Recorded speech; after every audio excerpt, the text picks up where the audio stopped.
In those days, Hollywood had an unwritten rule. Whatever John Wayne said happened. Producers bowed before him, directors sought his opinion, and actors dreamed of sharing the screen with him. But on that hot summer night in 1956, in the dim corridor behind the high society set, John Wayne encountered the biggest surprise of his life. The man standing before him was neither a millionaire producer nor a famous director. He was just a musician holding a trumpet, a man who had risen from the poorest streets of New Orleans, Louis Armstrong. And the 6 words Louis spoke that night would change John Wayne's worldview forever. But to understand why those 6 words carried such weight, we need to go back in time, back to the streets where little Louis learned that life would never give him anything for free. Before we dive into this incredible story, make sure you subscribe to our channel because what you are about to hear will reveal a side of Louis Armstrong that very few people have ever known. The information in this video is compiled from documented interviews, archival news, books, and historical reports. For narrative purposes, some parts are dramatized and may not represent 100% factual accuracy. We also use AI-assisted visuals and AI narration for cinematic reconstruction. The use of AI does not mean the story is fake. It is a storytelling tool. Our goal is to recreate the spirit of that era as faithfully as possible. Enjoy watching. 1901. August 4th. The city of New Orleans was sweltering under the summer heat when a baby boy was born in a small wooden shack on Jane Alley, in a neighborhood so poor that even the poorest people called it the battlefield. His mother, Mary Ann Albert, was only 16 years old. His father, William Armstrong, was a factory worker who would vanish from his son's life before the boy could even speak his first word. They named him Louis Daniel Armstrong, and from the very first breath he took, life made it clear that nothing would come easy. The battlefield was one of the most dangerous neighborhoods in America at that time. Poverty was everywhere, and for a young black child growing up in the Jim Crow South, the future held very few promises. But here is what made Louis different from the very beginning. While other children grew up angry at the world, Louis grew up curious about it. He would sit on street corners and listen to the brass bands that marched through New Orleans. The sound of trumpets filled him with a feeling he could not explain. It was as if the music was speaking directly to his soul. By the age of 7, Louis was working. He sold newspapers on street corners. He delivered coal to wealthy homes. He sang in a barbershop quartet with other young boys, harmonizing for pennies thrown by passers-by. Every coin he earned went straight to his mother. Louis never complained. He simply worked harder. But everything changed on New Year's Eve, 1912. Louis was 11 years old, and like every other kid in the battlefield, he wanted to celebrate the arrival of the new year. Fireworks were expensive, but Louis had found something even better. He had borrowed a small pistol from one of his mother's boyfriends, planning to fire it into the air at midnight like he had seen the older boys do. When the clock struck 12, Louis pulled the trigger. The sound echoed through the streets, but instead of celebration, what followed was chaos. Police officers rushed toward the sound, and within minutes, young Louis Armstrong was in handcuffs. The charge was discharging a firearm in public. The sentence would change his life in ways nobody could have predicted. Louis was sent to the colored Waif's Home for Boys, a reform school for troubled youth. His mother cried when they took him away. His grandmother prayed, but Louis, even at 11 years old, refused to let despair consume him. He walked into that institution with his head held high, determined to survive whatever came next. What he did not know was that inside those walls he would discover his destiny. The colored waif's home was strict. The boys woke up at dawn, attended classes, did chores, and went to bed early. But there was one thing that made the institution different: music. The home had a brass band, and every afternoon the sounds of cornets and drums filled the courtyard. Louis was mesmerized. He begged the music teacher, Peter Davis, to let him join. At first, Davis refused. Louis was too young, too inexperienced, but Louis kept asking, day after day. Finally, Davis gave in and handed Louis a tambourine. Within weeks, Davis promoted him to the bugle. Within months, Louis was playing the cornet, and here is where something remarkable happened. Louis did not just learn to play music, he transformed it. The other boys played the notes exactly as written. Louis played them differently, adding flourishes and bending notes in unexpected ways.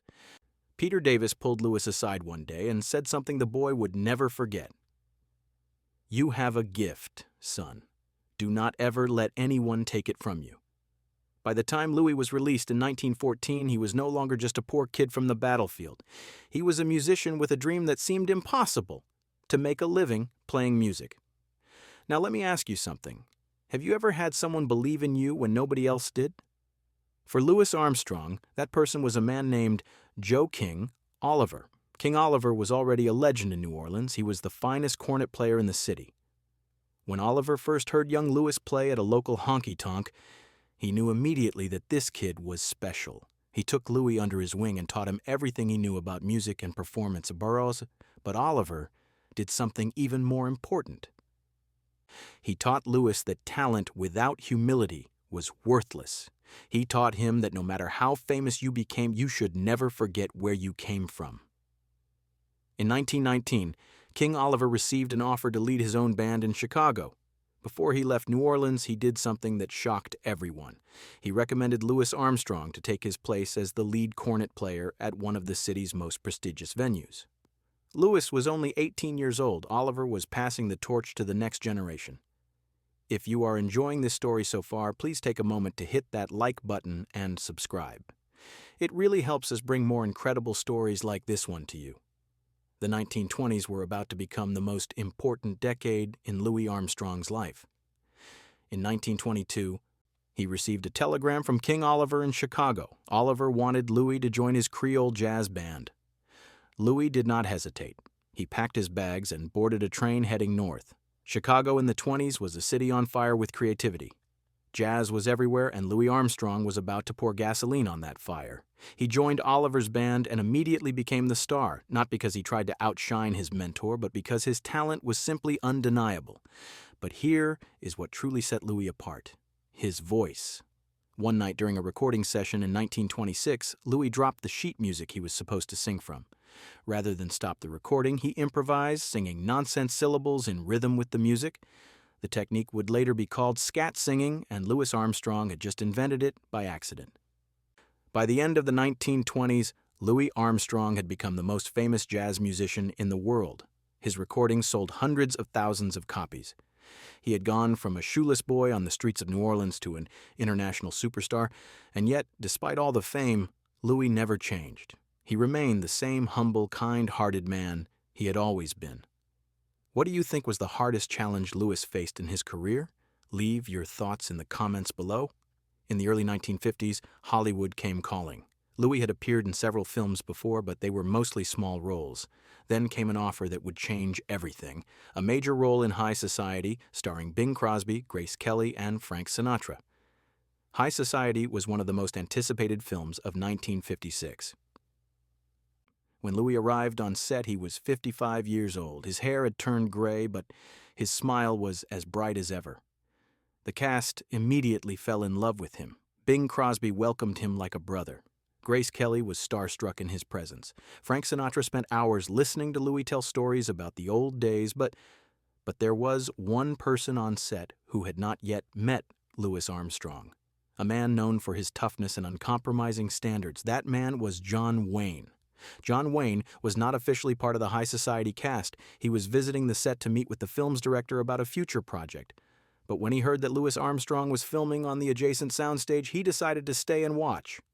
Wayne had heard Armstrong's music for decades, but he had never met the man in person, and what he saw that day impressed him deeply. Louis was performing with Bing Crosby, and Wayne watched from the shadows as Louis commanded the stage with effortless grace. It was not just talent. It was presence. After the take was finished, Wayne approached Louis backstage. The corridor was narrow and dimly lit, and Louis was wiping sweat from his forehead with his signature white handkerchief when he looked up and saw John Wayne walking toward him. Now, you have to understand something about John Wayne in 1956. He was not just a movie star. He was an institution. He had appeared in over 100 films. When John Wayne spoke, people listened. The corridor fell silent as Wayne stopped in front of Armstrong. Nearby, a few crew members and producers had paused their conversations, sensing that something significant was about to happen. Louis looked up at Wayne, his trumpet still warm in his hand, and waited patiently for whatever the great Hollywood star was about to say. Wayne studied Louis for a long moment, his eyes searching the musician's face as if looking for something he could not quite define. Then he spoke, his voice deep and resonant in the quiet hallway. "You know, Louis, I've been watching you perform all afternoon, and I have to tell you something. You should stop singing." The words hung in the air like a thunderclap. Everyone within earshot froze. A producer who had been walking past stopped mid-step, his face pale with shock. Even Louis seemed momentarily stunned, his famous smile faltering for just a fraction of a second. Wayne continued, his tone matter-of-fact rather than cruel. "You have got that light, Louis. That thing that the camera loves. I have seen 1,000 actors try to fake it, and they cannot. But you have it naturally. You should focus on acting. You could be one of the great ones. In Hollywood, when John Wayne gave you advice, you took it. This was not a suggestion. This was the Duke of Hollywood telling a musician that he should change careers, that he was wasting his potential by continuing to play music. Coming from anyone else, it might have been an insult. Coming from John Wayne, it was supposed to be an honor." The silence stretched on. Everyone waited to see how Louis would respond. Would he be grateful? Would he agree? Would he be offended? The producers exchanged nervous glances. One of them later recalled thinking that this could either be a beautiful moment or a catastrophe. Louis Armstrong looked at John Wayne. He thought about all the years he had spent mastering his craft. He thought about King Oliver, who had given him his first real chance. He thought about all the young musicians who looked up to him, who saw him as proof that a black man from the poorest streets could reach the highest stages in the world. And then Louis smiled. Not his performance smile, but something quieter, more genuine. When he spoke, his voice was soft but steady. "Mr. Wayne, I could never act as well as you, and I would never want to block another man's road." 6 words, "I would never block another man's road." For a moment, John Wayne did not move. He just stood there looking at Louis Armstrong as if seeing him for the first time. And then something extraordinary happened. The toughest man in Hollywood, the actor who had built his entire career on being unbreakable, felt his eyes begin to sting.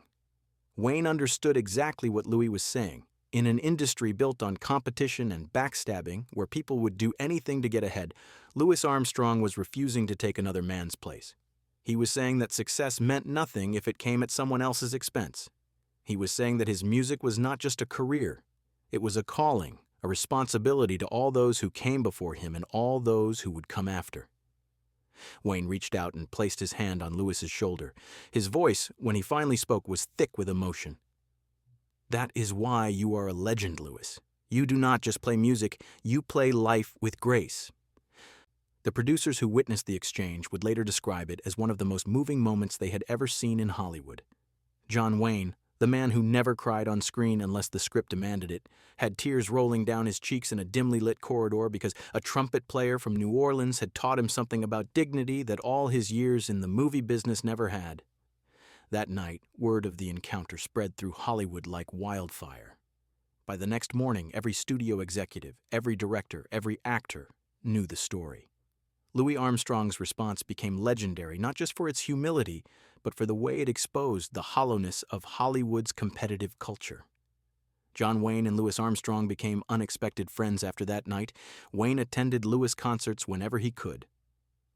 He brought his children to meet the musician, telling them that Louis Armstrong was the most genuine person he had ever met in show business. Years later, in an interview, Wayne would say that his encounter with Louis had changed the way he thought about success and legacy. But the impact went far beyond John Wayne. Young black entertainers who heard the story saw Louis not just as a musical genius, but as a man who had maintained his integrity in an industry designed to strip it away. Sammy Davis Jr., who would become one of the biggest stars of the 1960s, later said that Louis Armstrong's example had taught him that true power came from lifting others up, not pushing them down. If this story has moved you, please consider subscribing and hitting the notification bell. We have many more incredible stories to share, and we do not want you to miss a single one. High Society premiered in August of 1956 and became a massive hit. Louis Armstrong's performance was praised by critics and audiences alike. His rendition of Now You Has Jazz with Bing Crosby became one of the most beloved moments in the film. And yet, Louis never pursued a major acting career. He continued to do what he had always done, play music, tour the world, and spread joy wherever he went. In 1967, Louis recorded a song that would become his most enduring legacy. What a Wonderful World was released during one of the most turbulent periods in American history. The country was divided by war, by civil rights struggles, by generational conflict. And yet here was Louis Armstrong, a man who had experienced more hardship than most people could imagine, singing about the beauty of life. The song was not naive, it was defiant. It was Louis Armstrong's way of saying that no matter how dark the world became, there was always something worth celebrating. John Wayne heard the song on the radio when it first came out. According to people who knew him, he pulled his car over to the side of the road and listened to the entire thing twice. When he got home that night, he called Louis on the telephone. The two men talked for over an hour, reminiscing about old times, about that night on the high society set, about all the ways the world had changed since then. Louis Armstrong passed away on July 6, 1971. He was 69 years old. John Wayne released a statement that same day calling Louis one of the greatest human beings I ever had the privilege of knowing. But perhaps the most fitting tribute came not from any celebrity, but from the streets of New Orleans. On the day of Louis' funeral, thousands of people lined the sidewalks of the city where he had been born. Brass bands played his songs. Children who had never met him cried as if they had lost a grandfather. And somewhere in that crowd, an old man who had grown up in the battlefield whispered something that captured everything Louis Armstrong had meant to the world. He never forgot where he came from, and he never blocked another man's road. In 1977, NASA launched the Voyager spacecraft into deep space, carrying a golden record meant to introduce humanity to any extraterrestrial life that might find it. On that record, among the sounds chosen to represent the best of human civilization, was a recording of Louis Armstrong playing Melancholy Blues. Somewhere out there, beyond the stars, Louis Armstrong's trumpet is still playing. And if an alien civilization ever finds that golden record, they will hear what John Wayne heard on that summer night in 1956, the sound of a man who played life with grace. The corridor on the high society set is long gone now. The film studio has been demolished and rebuilt many times over. But the lesson Louis Armstrong taught that night lives on in every heart that hears this story. Success is not about climbing over others, it is about lifting them up. Fame means nothing if you lose your soul along the way. And the greatest gift you can give the world is simply this: to never block another man's road.